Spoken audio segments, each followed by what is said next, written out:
नमस्कार, आप देख रहे हैं देवभूमि समाचार। मैं हूं आपके साथ निकिता सजवान। हम गए बुलेटिन की शुरुआत करेंगे, लेकिन उससे पहले रुक करते हैं हेडलाइंस का। उत्तराखंड में बीजेपी का जेनजी फॉर्मूला। 2027 चुनाव में पार्टी का युवाओं पर फोकस। हारी सीटों पर दिग्गज नेताओं की परीक्षा।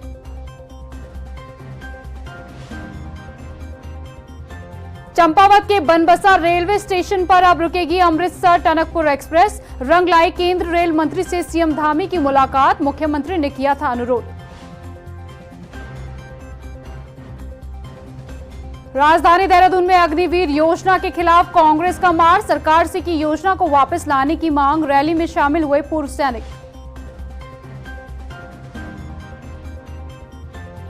और किच्छा से एसआईआर की नोटिस प्रक्रिया को लेकर खड़ा हुआ नया बखेड़ा। कांग्रेस विधायक ने ऑनलाइन आपत्तियों के खिलाफ खोला मोर्चा। दिखाए फर्जी फॉर्म 7 जांच की मांग। 2027 विधानसभा चुनाव में जेनजी कहीं बीजेपी का खेल बिगाड़ ना दे, इसके लिए पार्टी खास तैयारी कर रही है। इसी के साथ बीजेपी का फोकस उन 23 सीटों पर है जहां पिछले चुनाव में पार्टी को हार का सामना करना पड़ा था। हारी हुई सीटों को जिताने की जिम्मेदारी प्रदेश के मुखिया समेत सांसदों को दी गई है। यानी कि जिस चुनाव को बीजेपी आसान मान रही थी, उसे युवाओं ने चुनौतीपूर्ण बना दिया है। ऐसे में सवाल यह है कि क्या बीजेपी को हैट्रिक दिलाएगी जेनजी? देखिए रिपोर्ट। जेनजी ने बिगाड़ा बीजेपी का खेल। पार्टी के लिए जीत नहीं आसान। युवाओं पर फोकस की तैयारी। हारी सीट पर बड़े नेताओं को जिम्मेदारी। क्या बीजेपी को हैट्रिक दिलाएगी जेनजी? जेनजी ने बीजेपी की टेंशन इस कदर बढ़ा दी है कि पार्टी की कोर ग्रुप बैठक में भी चर्चा जेनजी की हुई। और न सिर्फ चर्चा हुई, बल्कि युवाओं पर खास फोकस करने के लिए रणनीति भी तैयार की गई। बैठक में युवाओं के लिए विशेष पहल करने के लिए कहा गया। इसी से समझा जा सकता है कि बीजेपी को अब 2027 की राह इतनी आसान नहीं दिख रही। पार्टी ने जेनजी के आक्रोश को देखते हुए आगामी चुनाव की प्लानिंग शुरू कर दी, क्योंकि हाल के 3 राज्यों के उपचुनाव में भी जेनजी बीजेपी को ट्रेलर दिखा चुकी है और पूरी पिक्चर तैयार हो उससे पहले पार्टी अपनी ऐसी रणनीति तैयार कर रही है ताकि जेनजी को अपनी तरफ खींच सके। वहीं इसी के साथ बीजेपी का खास फोकस उन सीटों पर सबसे अधिक रहने वाला है जहां पिछले चुनाव में पार्टी को हार का सामना करना पड़ा। प्रदेश की 23 ऐसी सीटें जहां बीजेपी जीत नहीं पाई, लेकिन 2027 में उन सभी हारी सीटों को जीतने के लिए पार्टी ने बड़े चेहरों के कंधों पर जिम्मेदारी सौंपी है। सूबे के मुखिया से लेकर सांसद तक को हारी सीटों को जिताने की जिम्मेदारी दी गई। उत्तराखंड के मुख्यमंत्री पुष्कर सिंह धामी को जहां खटीमा सीट की जिम्मेदारी मिली, तो वहीं गढ़वाल सांसद अनिल बलूनी को बद्रीनाथ सीट जिताने की जिम्मेदारी सौंपी गई। वहीं बीजेपी प्रदेश अध्यक्ष महेंद्र भट्ट को पिरान कलियर सीट की जिम्मेदारी मिली है। इसी तरह बाकी हारी हुई सीटों पर भी संगठन, मंत्री और सांसदों को जिम्मेदारी दी गई है। निश्चित रूप से देखिए, कल कोर कमेटी की बैठक में आगामी विधानसभा चुनाव के बारे में गंभीरता से चर्चा हुई है। उसमें कई वरिष्ठ नेताओं को विभिन्न विधानसभा क्षेत्रों की जिम्मेदारी भी दी गई है, जिनके ऊपर उस विधानसभा क्षेत्र के विकास के लिए और विकास के संबंध में और उस क्षेत्र के विकास कार्यों की समीक्षा और वहाँ के कार्यकर्ताओं को मोबिलाइज करने की जिम्मेदारी दी गई है। और जो 23 विधानसभा क्षेत्रों का आप जिक्र कर रहे हैं, उनमें भी पार्टी ने वरिष्ठ नेताओं को, दायित्वधारियों को, मंत्रियों को, वरिष्ठ सांसदों की भी जिम्मेदारी लगाई है। हर क्षेत्र में वहाँ जाके बूथ स्तर पर पार्टी संगठन को मजबूत करने का काम करेंगे।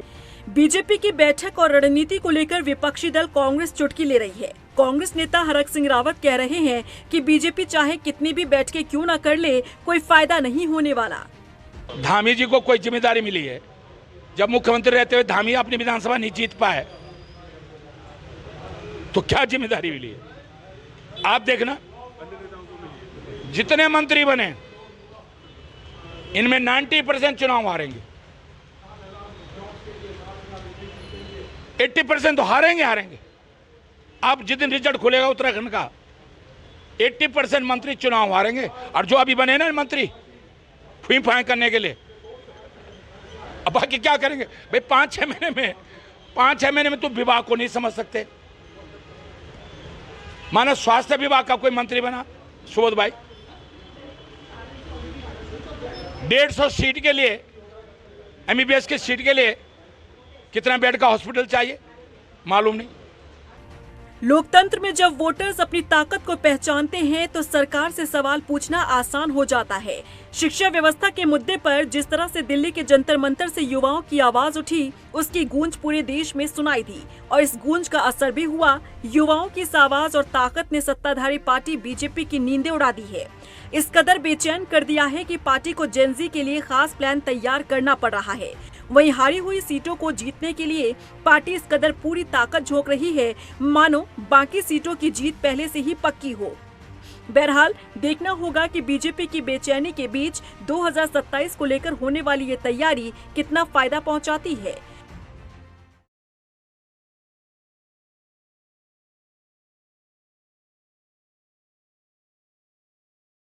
उत्तराखंड की राजनीति में कुमाऊं मंडल हमेशा सत्ता की चाबी माना जाता है, क्योंकि यहां विधानसभा की 29 सीटें हैं और ये क्षेत्र राजनीतिक संतुलन तय करता है।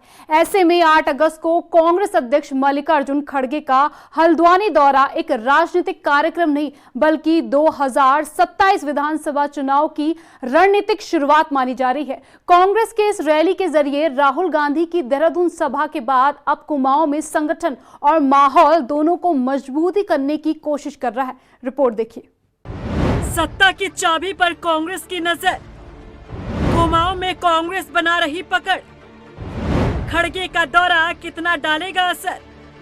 2027 विधानसभा चुनाव की तैयारी में तमाम राजनीतिक दल इस वक्त बड़ी मेहनत कर रहे हैं। साथ ही उत्तराखंड की जनता का ध्यान अपनी ओर कैसे खींचा जाए, इसी जुगत में तमाम राजनीतिक पार्टियां लगी है। हाल ही में बीजेपी के कई दिग्गज नेता उत्तराखंड का दौरा कर चुके हैं। साथ ही बीजेपी के राष्ट्रीय अध्यक्ष नितिन नवीन ने भी उत्तराखंड का दौरा किया। 2027 के विधानसभा चुनाव को धार देने के लिए कांग्रेस लगातार अपने दिग्गज नेताओं को उत्तराखंड में उतारने का भी काम कर रही है। कांग्रेस प्रदेश प्रभारी हो या फिर लोकसभा नेता प्रतिपक्ष राहुल गांधी, उन्होंने भी उत्तराखंड में आकर युवाओं के बीच अपनी छाप छोड़ने का काम किया। उत्तराखंड की राजनीति में कुमाऊं और गढ़वाल दोनों ही अहम भूमिका निभाते हैं।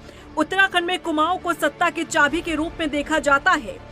यही कारण है कि 8 अगस्त को कांग्रेस के राष्ट्रीय अध्यक्ष मल्लिकार्जुन खड़गे कुमाऊं दौरे पर आ रहे हैं, जिसे लेकर उत्तराखंड कांग्रेस में काफी उत्साह देखने के लिए मिल रहा है।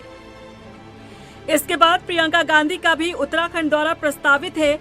उत्तराखंड में कुमाऊं को सत्ता की चाबी क्यों माना जाता है, इसे बीते विधानसभा चुनाव परिणाम के आंकड़ों से समझिए।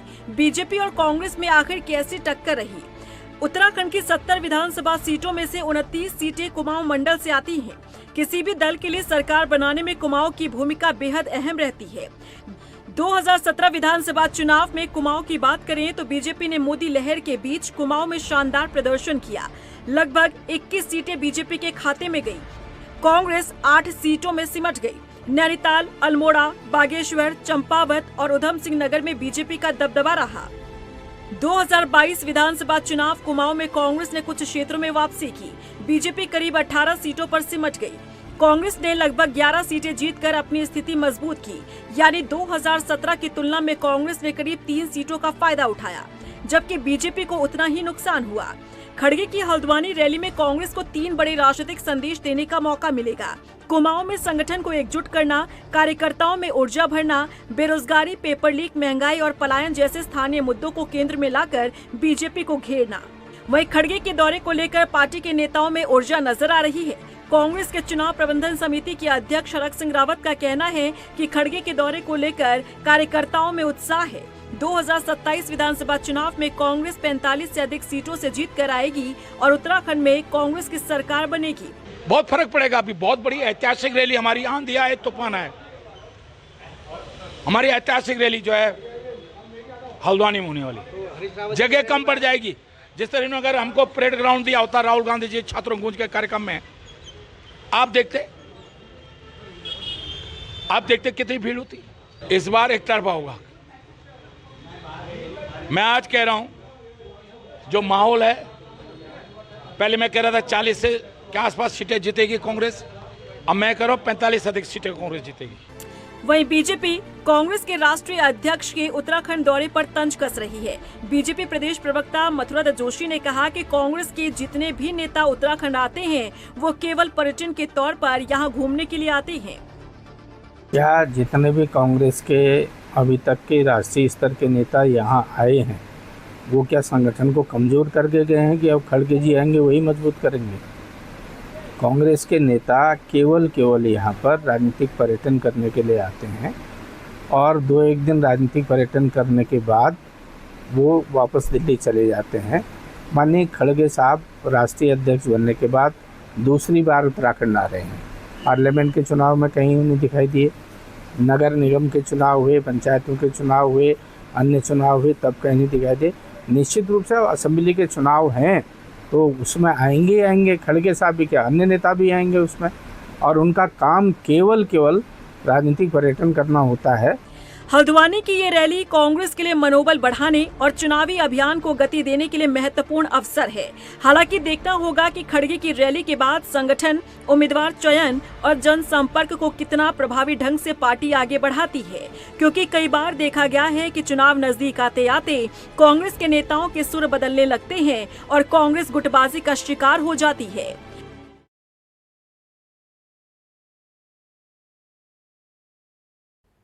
चंपावत के बनबसा रेलवे स्टेशन पर अब अमृतसर टनकपुर एक्सप्रेस रुकेगी। बता दें कि केंद्र रेल मंत्री अश्विनी वैष्णव ने सीएम धामी के अनुरोध पर बनबसा रेलवे स्टेशन पर अमृतसर टनकपुर एक्सप्रेसवे के ठहराव को स्वीकृति दे दी है। इस संबंध में रेल मंत्री ने मुख्यमंत्री को आधिकारिक पत्र भेजकर जानकारी दी है। सीएम धामी ने इस फैसले पर पीएम मोदी और केंद्र रेल मंत्री अश्विनी वैष्णव का आभार व्यक्त किया है। सीएम ने कहा कि इससे सीमांत क्षेत्र के लोगों, व्यापारियों, छात्रों और श्रद्धालुओं को बड़ी सुविधा मिलेगी।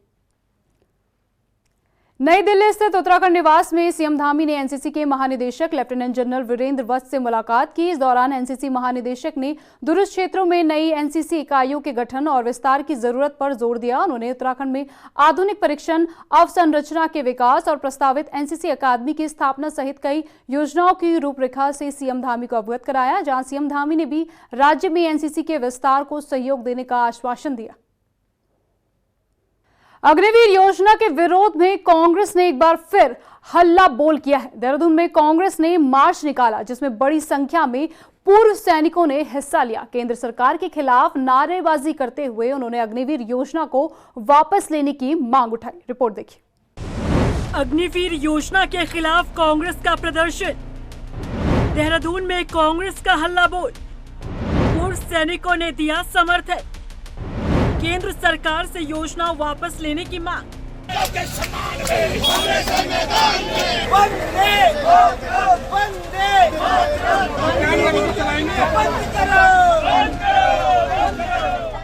अग्निवीर योजना का विरोध कांग्रेस पार्टी शुरू से लेकर अब तक करती रही है। समय समय पर इस योजना के लिए विपक्ष आवाज भी उठाता रहा। आज एक बार फिर कांग्रेस ने देहरादून में अग्निवीर योजना के खिलाफ मार्च किया। कांग्रेस के इस प्रदर्शन में बड़ी संख्या में पूर्व सैनिक शामिल हुए। दरअसल देहरादून स्थित प्रदेश कांग्रेस कार्यालय से लैंसडाउन चौक तक विरोध रैली निकाली गई। कांग्रेस नेताओं ने अग्निवीर योजना को सैनिकों के सम्मान के खिलाफ बताते हुए कहा कि उनकी पार्टी सत्ता में आने पर इस योजना को समाप्त करेगी। प्रदेश कांग्रेस कार्यालय से शुरू हुई रैली लैंसडाउन चौक तक पहुंची और फिर वापस प्रदेश कार्यालय पर समाप्त हुई। प्रदर्शन में कांग्रेस के पूर्व सैनिक प्रकोष्ठ के राष्ट्रीय अध्यक्ष कर्नल रोहित चौधरी, प्रदेश अध्यक्ष पूर्व सैनिक कांग्रेस राम रतन नेगी, चुनाव प्रबंधन समिति के अध्यक्ष हरक सिंह रावत और प्रदेश उपाध्यक्ष सूर्यकांत धस्माना समेत कई वरिष्ठ नेता शामिल हुए। प्रदर्शनकारियों ने केंद्र सरकार के खिलाफ नारेबाजी करते हुए अग्निवीर योजना को वापस लेने की मांग की। देखिए, अग्निवीर योजना बंद नहीं हुई तो उत्तराखंड का पूर्व सैनिक, उत्तराखंड की हर माँ, उत्तराखंड की हर बहन, उत्तराखंड का हर बाप, उत्तराखंड की हर पत्नी इसी तरह संघर्ष करेगी। आंधी आए, तूफान आए, चाहे जो परिस्थितियां हो, जब तक अग्निवीर योजना समाप्त नहीं हो जाती तब तक हमारा यह संघर्ष जारी रहेगा। कांग्रेस नेताओं ने आरोप लगाया कि अग्निवीर योजना युवाओं और सेना दोनों के हित में नहीं है और इससे सेना की पारंपरिक भर्ती व्यवस्था प्रभावित हुई है। नेताओं ने कहा कि कांग्रेस यदि केंद्र की सत्ता में आती है तो इस योजना को निरस्त कर पूर्व की नियमित भर्ती व्यवस्था को बहाल किया जाएगा।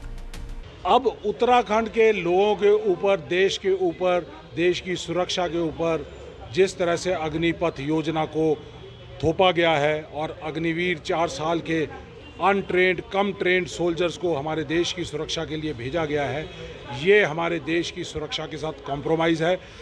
प्रधानमंत्री खुद तो कॉम्प्रोमाइज्ड है, अडानी अंबानी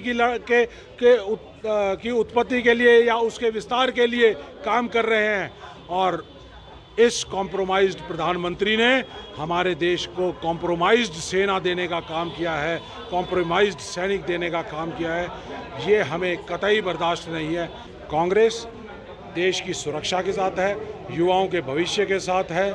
इसीलिए कांग्रेस पार्टी ने, राहुल गांधी जी ने, खड़गे जी ने फैसला लिया कि हम पहली कलम से, जैसे ही हमारी सरकार आएगी, पहली कलम से अग्निपथ योजना को खत्म करेंगे, अग्निवीरों को रेगुलर करेंगे। कांग्रेस सत्ता में आते ही अग्निवीर योजना को बंद करने की बात कह रही है, लेकिन देश में चुनाव अभी दूर है और अगर प्रदेश की सत्ता में आने से इस योजना को बंद करने का दावा किया जा रहा है तो ये इतना आसान नहीं है, क्योंकि ये केंद्र की योजना है। अग्निवीर योजना को केवल केंद्र सरकार ही बंद या बदलाव कर सकती है। राज्य सरकारों के पास इस योजना को बंद करने का कोई कानूनी या प्रशासनिक अधिकार नहीं है। ऐसे में कांग्रेस का ये वादा महज चुनावी बयान से ज्यादा और कुछ नहीं माना जा सकता। हालांकि कांग्रेस कह रही है कि केंद्र में अगर सत्ता आती है तो इसमें बदलाव किया जाएगा। अब ऐसे में देखना होगा कि समय समय पर अग्निवीर योजना के खिलाफ विपक्ष का यह हल्ला बोल सत्ता पक्ष पर कितना असर डालता है।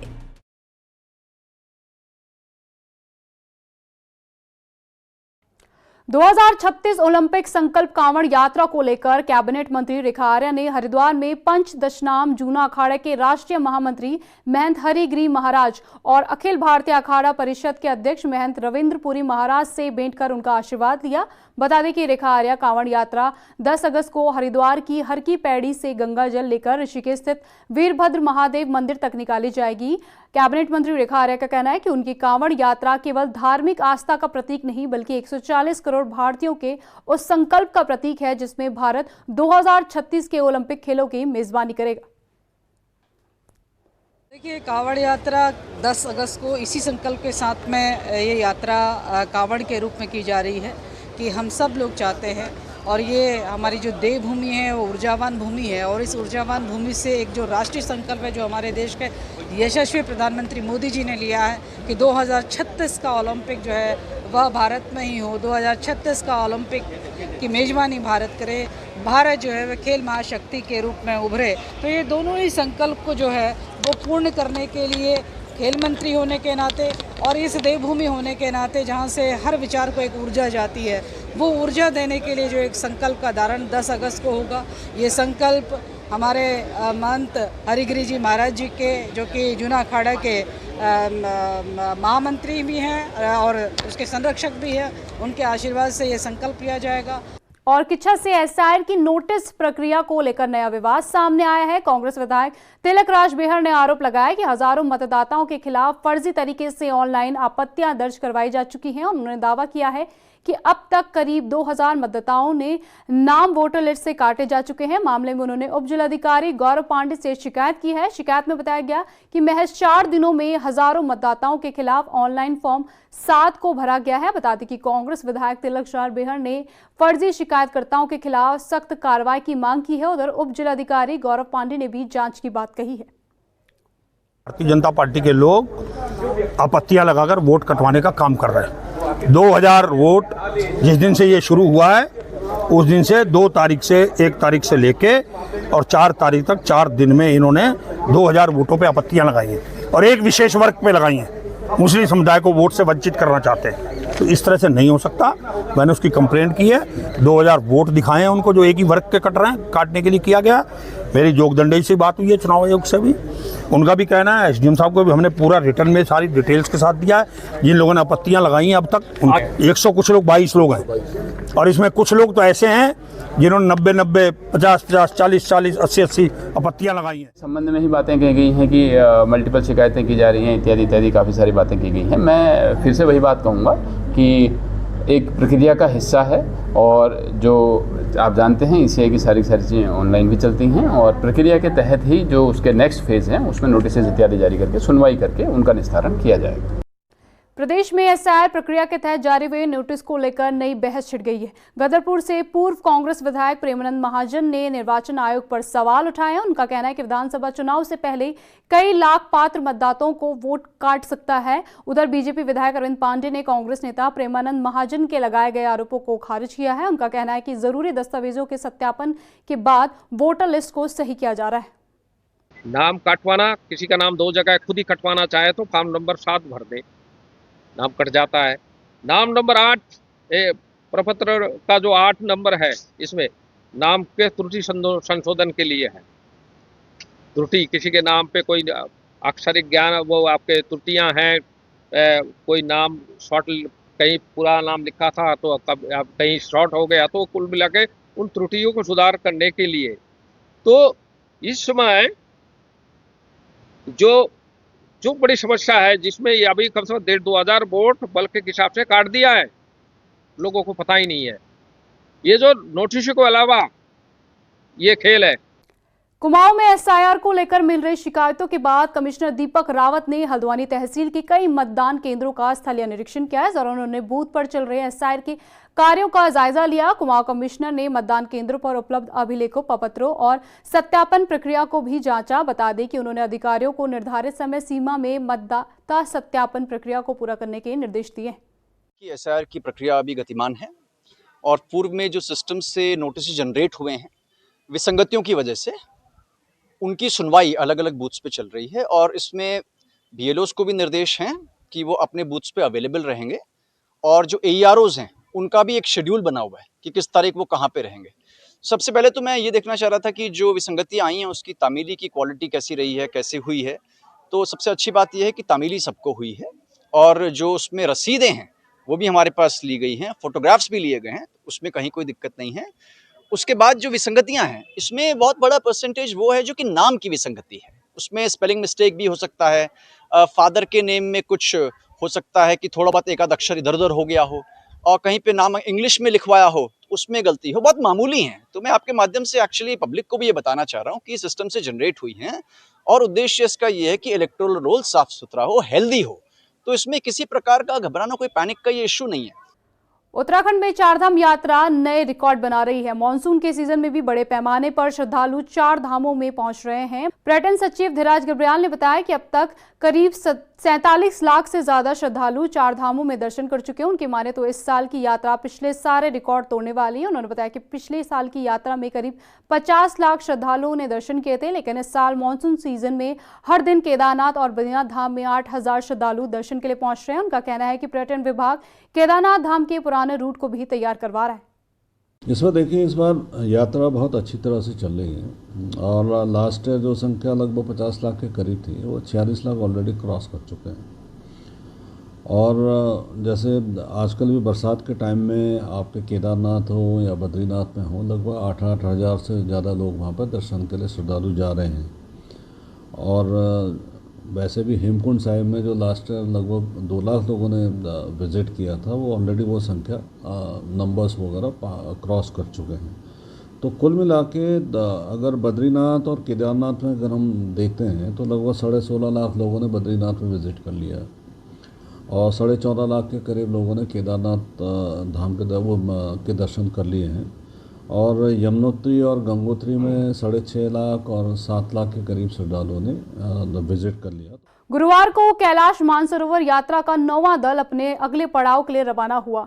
ARGO मनोज बगोरिया ने हरी झंडी दिखाकर श्रद्धालुओं को रवाना किया। बता दें कि 7 अगस्त को ये दल शारदा पर्यटक आवास पर पहुंचा था। यहां पारंपरिक रीति रिवाजों से भक्तों का स्वागत किया गया था। बता दें कि यात्रा को लेकर शिव भक्त काफी उत्साहित हैं। उन्होंने मौजूदा व्यवस्था को लेकर प्रशासन का आभार जताया। इनका जो कल्चर है उससे हमारा स्वागत हुआ है और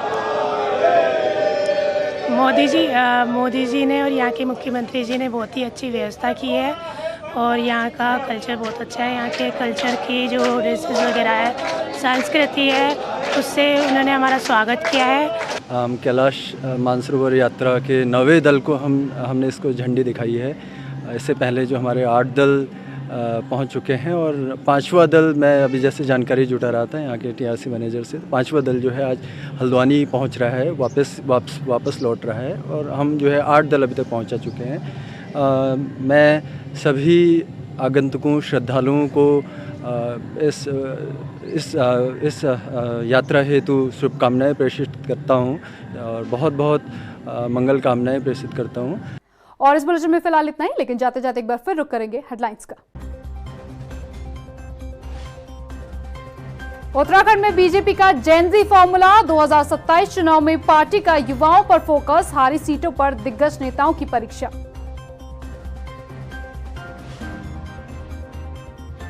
चंपावत के बनबसा रेलवे स्टेशन पर अब रुकेगी अमृतसर टनकपुर एक्सप्रेस, रंग लाई केंद्र रेल मंत्री से सीएम धामी की मुलाकात, मुख्यमंत्री ने किया था अनुरोध। राजधानी देहरादून में अग्निवीर योजना के खिलाफ कांग्रेस का मार, सरकार से की योजना को वापस लाने की मांग, रैली में शामिल हुए पूर्व सैनिक।